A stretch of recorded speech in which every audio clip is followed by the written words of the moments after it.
নাটোরে ৫ বছরের শিশু ধর্ষণ মামলায় জালাল উদ্দিন নামের এক ব্যক্তির যাবজ্জীবন সশ্রম কারাদণ্ডের আদেশ দিয়েছেন আদালত। একই সাথে ২০,০০০ টাকা জরিমানা অনাদায়ে আরও ১ মাসের বিনাশ্রম কারাদণ্ডের আদেশ দেওয়া হয়। দুপুরে রাজশাহীর বিভাগীয় দ্রুত বিচার ট্রাইব্যুনালের বিচারক তৈয়ব আলী এই রায় ঘোষণা করেন। এ সময় দণ্ডপ্রাপ্ত আসামি জালাল উদ্দিন কাঠগড়ে উপস্থিত ছিলেন।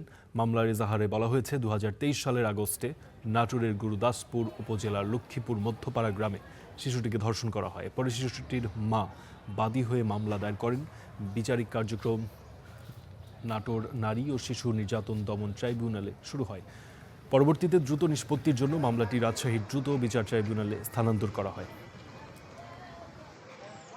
বিজ্ঞ বিচারক এই মামলায় এই আসামির দোষী সাব্যস্ত করে